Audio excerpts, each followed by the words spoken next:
જય ગુરુદેવ મિત્રો। પરમાત્મા દરેકને સુખ શાંતિ આપે તેવી પરમાત્માને પ્રાર્થના। મિત્રો, અખ્ખા ભગતની એક સુંદર વાણી છે સાચા સંત વિશે, સાચા ભક્ત વિશે। સાચા સંત કોને કહેવાય, સાચા ભક્ત કોને કહેવાય, સાચા ગુરુ કોને કહેવાય, તેના વિશે વાત કરે છે, બરાબર। અને 4 અવસ્થાની પણ આ વાત છે, બરાબર। કહે છે, જાગ્રત અવસ્થા ભોગવે જીવ નેત્રે રહી, સ્વપ્ન અવસ્થા ભોગવે કંઠે જઈ। હવે આ જીવ જે છે, મતલબ મનોદશામાં ફસાયેલી જે સુરતા છે એને જીવ કહે છે। એ જે જીવ છે તે જાગ્રત અવસ્થા ભોગવે જીવ નેત્રે રહી। જ્યારે આપણે જાગ્રત અવસ્થામાં હોઈએ છીએ, બધું જોતા હોઈએ છીએ, ત્યારે આ જીવ આપણી આંખોમાં હોય છે અને બધું જોતો હોય છે। સ્વપ્ન અવસ્થા ભોગવે કંઠે જઈ। જ્યારે આપણે સ્વપ્ન અવસ્થામાં હોઈએ છીએ ત્યારે જીવ આપણા કંઠ સ્થાનમાં હોય છે। મતલબ આપણી જે જાગ્રત અવસ્થા છે ને, ત્યારે આપણી ચિત્તરૂપી સુરતા, આ જીવ કહો કે સુરતા કહો, એ આપણી આંખોમાં હોય છે। પછી સ્વપ્ન અવસ્થામાં આપણા કંઠ સ્થાનમાં હોય છે, બરાબર। હૃદયે લીન સુષુપ્તિ અવસ્થા ભોગવે। હવે ગાઢ નીંદર જે છે, સુષુપ્તિ અવસ્થા, ત્યારે જીવ ક્યાં હોય છે? આપણા હૃદય સ્થાનમાં। બધું ભૂલી ગયું હોય છે આ જીવ સુષુપ્તિ અવસ્થામાં, પરંતુ એ અવસ્થામાં આત્મા જાગતો હોય છે, બરાબર છે। પંચ પ્રાણ પણ જાગતા હોય છે, આ બધું જાગતું હોય છે, શ્વાસની ક્રિયા પણ ચાલુ હોય છે, કારણ કે હૃદયમાં લીન સુષુપ્તિ અવસ્થા ભોગવે। ગાઢ નીંદરમાં છે ને, ત્યારે આ જીવ હૃદય સ્થાનમાં હોય છે। બ્રહ્મર ગુફા તુરિયા જોગવે। હવે બ્રહ્મર જે ગુફા છે, અહીં મિત્રો બ્રહ્મર ગુફા એ 10મા દ્વાર તરફ ઇશારો છે। બ્રહ્મરને ઘણાય કાન પણ કહી દે છે, કાન ગુફા પણ, બરાબર। તો જે બ્રહ્મર ગુફા છે એ મિત્રો 10મા દ્વારમાં છે। બ્રહ્મ પ્લસ અમર, જે અમર ગુફા છે, બરાબર। અને ઘણા એને બ્રહ્મર ગુફા પણ કહે છે, પણ હકીકતમાં તો આ 10મા દ્વાર તરફ ઇશારો છે। ઘણા કાનમાં પણ કહી દે છે, ચલો એ પણ બરાબર જ છે, કારણ કે સર્વપ્રથમ જે સોહમ શબ્દ છે એને ઘણા લોકો સાંભળી શકે છે કાન દ્વારા। હવે સાંભળી શકે છે કોણ? એ જ સુરતા। પણ નથી ઘણા કહેતા કે ભાઈ મેં સોહમ શબ્દ મને સંભળાય છે। તો અહીં બ્રહ્મર ગુફા તુરિયા જોગવે, મતલબ બ્રહ્મર ગુફા જે છે તુરિયા જોગવે, મતલબ તુરિયા એટલે પોતે સ્વયં આત્મા છે। તું પોતે આત્મા, તુરિયા, તું આ જગ્યાએ છો, બરાબર। તો અહીં જો આમ ખરા અર્થમાં જોઈએ તો આ 10મા દ્વાર તરફ ઇશારો છે, કારણ કે તુરિયા એ જ આત્મા છે, બરાબર। સંત વિવેકી જાણે એ દેહ સહિત વિદેહ। આનો અર્થ છે 10મા દ્વારની અંદર જ્યારે સુરતા પહોંચી જાય છે, બરાબર, તો એ જ તુરિયા અવસ્થા છે। સંત વિવેકી જાણે એ દેહ સહી તે વિદેહ। જ્યારે મિત્રો તુરિયા અવસ્થામાં પહોંચી જાય છે આ સુરતા, આ જીવ, બરાબર। તુરિયા અવસ્થા એ જ આત્મસ્થાન છે, ચોથું પદ, બરાબર। કહે છે ને કે ભાઈ નામ રૂપ ગુણ મિથ્યા, ચોથું પદ અવિનાશી। એ ચોથું પદ એ જ મિત્રો આત્મપદ છે, એ દ્રષ્ટા છે, એ જ સાક્ષી છે, બરાબર। સંત વિવેકી જાણે એ દેહ સહિત તે વિદેહ। પછી એ તુરિયાતીત થઈ જાય છે, કારણ કે આત્મા એકદમ શુદ્ધાત્મા બની જાય એટલે 5મી અવસ્થા તુરિયાતીત તે બની જાય, મતલબ તે પરમાત્મા સ્વરૂપ બની જાય છે। એટલા માટે સંત વિવેકી જાણે એ દેહ સહિત તે વિદેહ, કારણ કે પરમાત્મા અવસ્થા થઈ જાય એટલે દેહ સહિત તે વિદેહ બની જાય છે। દેહમાં હોવા છતાં તે દેહથી બહાર છે, અને દેહથી બહાર હોવા છતાં તે દેહથી અંદર છે, મતલબ સર્વવ્યાપક એ પરમાત્મા જ છે, એ વિદેહ બની જાય છે। આ એનો કહેવાનો અર્થ છે। પછી એને ખબર પડી જાય છે કે સકળ ઘટમાં એનો વાસ, સંત કહાવે સમજ્યા સાર। સકળ ઘટમાં, એક એક રોમકૂપમાં, રૂવાડામાં, સકળ એટલે પૂરેપૂરા ઘટની અંદર, દેહ ઘટની અંદર એનો વાસ છે, બરાબર। સંત કહાવે સમજ્યા સાર। સકળ ઘટમાં મતલબ બધાયના દેહરૂપી જે ઘટ છે કીડીથી કુંજર સુધી, સકળ એટલે બધાયના ઘટમાં, એક તો સકળ એટલે પૂરા શરીરની અંદર એ આત્માનું ચેતના શક્તિ છે, અને એક સકળ ઘટ એટલે કીડીથી કુંજર સુધી બધાયના દેહરૂપી ઘટની અંદર એનો વાસ છે. સંત કહાવે સમજ્યા સાર. ત્યારે એ સંત સાચા છે જે સમજ્યા સાર, એને જ પરમાત્માનો સાર સમજ્યો છે. આવું સમજી લેજો, જેની સમાન દ્રષ્ટિ બની જાય છે. સર્વત્ર રાગ દ્વેષ ખતમ થઈ જાય છે. હું અને મારું ખતમ થઈ જાય છે. તારું અને મારું ખતમ થઈ જાય છે. સર્વવ્યાપક પરમાત્મા એ પરમાત્મા છે, જેની સમાન દ્રષ્ટિ બની જાય છે. એની પાસે કોઈ નાનું નથી, કોઈ મોટું નથી, બધા એના માટે બરાબર છે. બધા પ્રકારના રાગ દ્વેષ ઈર્ષા નિંદા ટોટલ વસ્તુ છૂટી જાય છે. હું પણ છૂટી જાય છે. અત્યારે જગતમાં હું કરનારા વધારે છે મિત્રો, બરાબર. તો આ અવસ્થાએ નથી પહોંચાશો, નક્કી કરજો.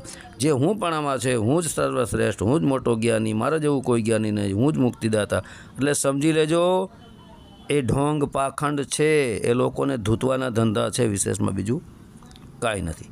કારણ કે અહીં તો સકલ ઘટમાં એનો વાસ. સંત કહાવે સમજ્યા સાર. જે સંતા આત્મસારને સમજી લે છે એને ખબર પડી જાય છે કે બધા એના ઘટમાં એનો જ વાસ છે. તો પછી કોણ એનો મિત્ર અને કોણ એનો શત્રુ? કોઈ નહીં, બરાબર. ખટ ઉર્મી છે દેહને વિશે, કોઈ દેહ નોય ઉર્મી પરખે.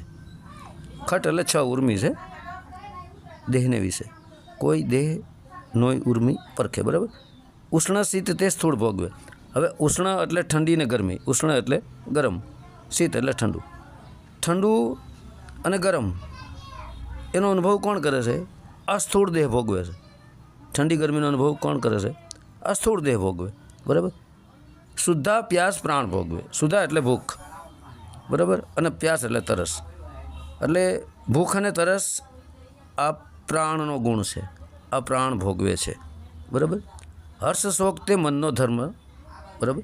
હર્ષ એટલે આનંદ અને શોક, બરાબર, એટલે દુઃખ, એ મનનો ધર્મ છે. કારણ કે સુખ અને દુઃખ એ કોણ છે? કોણ કરે છે? સુખ અને દુઃખ કોને થાય છે? મનને થાય છે. હર્ષ શોક તે મનનો ધર્મ. કારણ કે ધર્મ એટલે મિત્રો, ધર્મ શબ્દ બહુ ઊંચો છો. ધર્મ એટલે અહીં એની ફરજ સમજવાની છે કે ધર્મ એટલે આ ફરજ, કાનૂન, મતલબ એને અનુભવ થાય છે. એમ ધર્મ શબ્દ હાઈ લેવલ છે, એ ધર્મ તરફ ઇશારો નથી હોવા. કારણ કે ધર્મ એટલે એના ગુણધર્મ, કે સુખ દુઃખનો અનુભવ મન કરે છે, એનો ગુણધર્મ છે, બરાબર. સડ ઉર્મિઓ જાણે મર્મ. અસડ મતલબ છે 6 જે ઉર્મિઓ છે તેનો જે જાણે મર્મ, તેનો જે અર્થ જાણી લે છે મિત્રો, તેને સંત કહેવાય છે, બરાબર.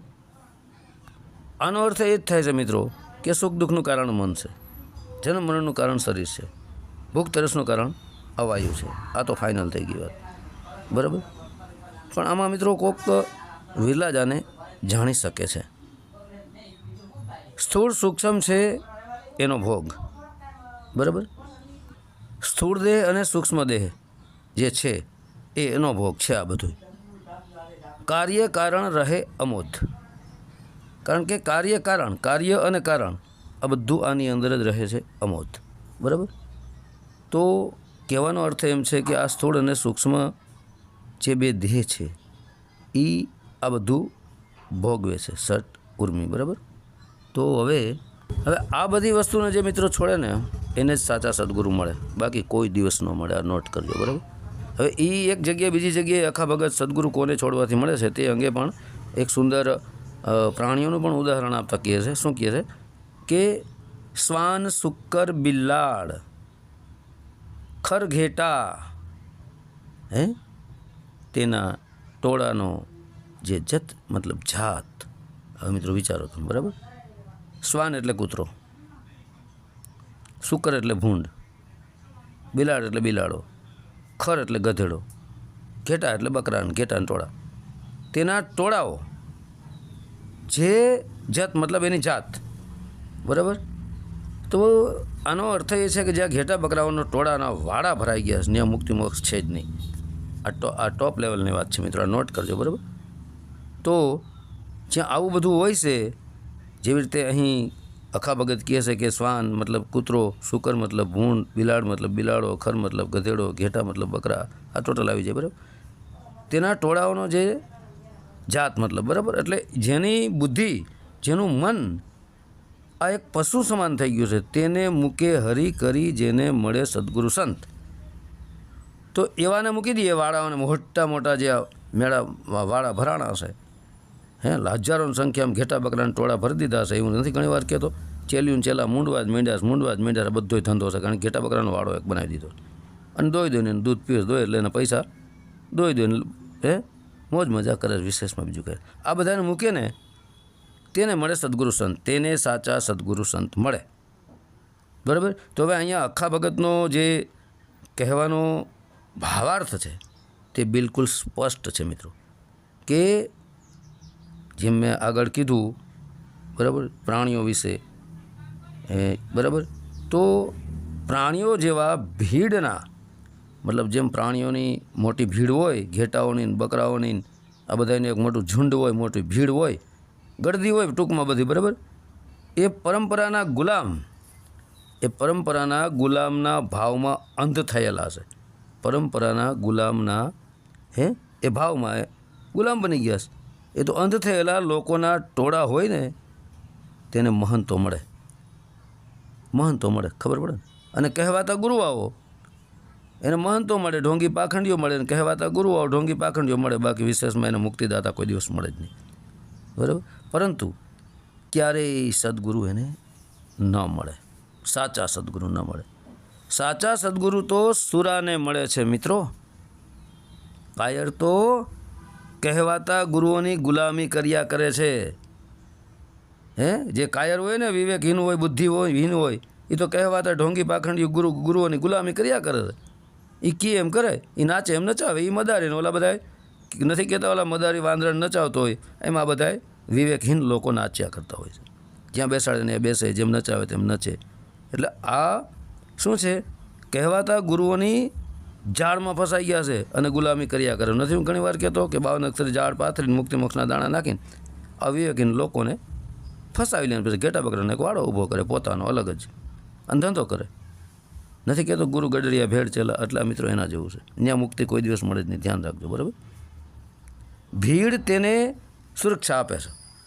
હવે તમે વિચારો, કાયર તો કહેવાતા ગુરુઓની ગુલામી કર્યા કરે, જે કાયર હોય ગુરુઓની ગુલામી કર્યા કરે, પછી ભીડ મોટી બની જાય. પછી એ જે ભીડ છે ને એની વાળી મોટો વાળો, એ જ એને સુરક્ષા આપે છે. બધી પ્રકારની સુરક્ષા એ જ આપે છે. ટોટલ 50 લાખની ગાડીઓ, બધી રીતની સુરક્ષા, પૈસે ટકે, ઘર બાર ને, ખાવાનું ને, પીવાનું ને, રાંધવાનું, ટોટલ રીતે એને સુરક્ષા આપે છે. કારણ કે એને ખબર નથી, બધી રીતે આખી ભીડ બનાવી લીધી, આખો વાળો બનાવી લીધો, એક મોટું સંગઠન ઊભું કરી લીધું. પછી સંગઠન જ આવા ઢોંગી પાખંડી કહેવાતા ગુરુઓની દરેક પ્રકારની સુરક્ષા એ કરતા હોય છે. બહુ મિત્રો સમજવા જેવી વાત છો, બરાબર. હવે ભગવા કપડાં પહેરી સાધુ બની લૂંટે તેને ઓળખી લેવાય મિત્રો. કારણ કે સાચા સંત વિશેની વાત નથી હો. ઢોંગી પાખંડીઓ ઘણા ભગવાના ભેષમાં અત્યારે શેતાને આવી ગયા છે. કારણ કે ભગવું કપડું તો એક બેસ્ટ ભક્તિનું પ્રતીક છે, પણ ભગવા કપડાને લજાવવાવાળા ઘણા સાધુ બનીને આવી ગયા, ઢોંગી પાખંડી કરી ગયા છે આની અંદર, સનાતન ધર્મની અંદર, બરાબર. ભગવા કપડાં પહેરીને. બાકી સાચા જે સંત છે ને એને બદનામ કરી રહ્યા, ભગવા પહેરીને, તીલા ને તબકા ને ભગવા પહેરીને નીકળી જ ગયા છે, અને પછી દુનિયાને લૂંટી રહ્યા છે. તેને ઓળખી લેજો, નકર ગયા કામથી. સાચા સંતને, સાચા ભગવાધારીને, નકલી ભગવાધારીને ઓળખી લેજો. કારણ કે ભગવાનું પ્રતીક એ રાખે એટલે લોકો એનામાં ફસાય. આ સહારો લીધો ભગવાનો, બરાબર. કારણ કે આવા ઘણા મિત્રો ઢોંગી પાખંડીઓ આવી ગયા છે. કારણ કે કહે છે ને કે સંતના જંગલના હોતા તો મોર કहाँ છુપતે, સંતના હોતે તો ચોર કहाँ છુપતે. એટલે આ બધા ભગવા પહેરીને ચોર છે, લૂંટવાવાળા, દુનિયાને ઠગવાવાળા, ધનદોલત ભેગી, એ આ સંત બનીને આવી ગયા છે, નકલી ઢોંગી પાખંડી. પણ એની વાણીને પરખજો, એની રહેણી કહેણીને પરખજો, એનું વર્તનને પરખજો, એનું આચરણને પરખજો, એટલે ખબર પડી જશે, બરાબર. પરંતુ અત્યારે તો મિત્રો શું છે, અત્યારે તો સફેદ કપડામાં હવે તો સુધરેલા ચોર ઘૂસ્યા છે. સફેદ કપડાં પહેરીને હવે તો સુધરેલા ચોર ઘરી ગયા, દુનિયાને ચોરી કરે, પૈસાની ચોરી કરવા જ માંડ્યા, લૂંટવા જ માંડ્યા, બનાવટ કરે. હવે તો આવો જમાનો આવ્યો છે, હવે તો સફેદ કપડામાં હવે તો કેટલા આવી પડ્યા છે, ઢોંગી પાખંડીઓ કહેવાતા ગુરુઓ બની બેઠેલા ગુરુઓ દુનિયાને લૂંટી રહ્યા છે, બરાબર. એવાને ઓળખવા ખૂબ જ મુશ્કેલ છે મિત્રો, કારણ કે ઢોંગી પાખંડી કહેવાતા ગુરુઓને, સાચા સંતને અને નકલી સંતને ઓળખવા ખૂબ કઠિન છે, કારણ કે બહુ હોશિયાર હોય અને તો વિવેકી પુરુષ જ ઓળખી શકે. તેઓ સદગુરુ જેવા જ લાગે છે, તેઓ તો સદગુરુ જેવા જ લાગે છે, દેખાવમાં ઉપરથી દોડ કર્યો હોય, તનને જોગી કર્યું, તન કો જોગી સબ કરે મન કો વિરલા કોઈ, એના જેવું છે. પરંતુ સદગુરુના સંગ વગર, સાચા સદગુરુના સંગ વગર તેનું પાખંડ પકડાય તેમ નથી. જેને સાચા સદગુરુ મળી ગયા હોય ને, એનો સંગ થઈ ગયો હોય ને, એ જ આવા ઢોંગી પાખંડીઓનું પાખંડ પકડી શકે છે કે આ ઢોંગ છે, પાખંડ છે, ધૂતારો છે, ટગારો છે, બનાવટ કરી રહ્યો છે, મુક્તિ મોક્ષના નામ ઉપર જગતને લૂંટી રહ્યો છે. એને એક વિવેકી અને જેને સાચા સંતનો સંગ થઈ ગયો હોય એ જ આવાનું પાખંડ પકડી શકે છે, બરાબર. બાકી કોઈનું કામ નથી મિત્રો. તો બોલો પ્રેમથી સંત અખ્ખા ભગતની જય, સત્ય સનાતન ધર્મની જય.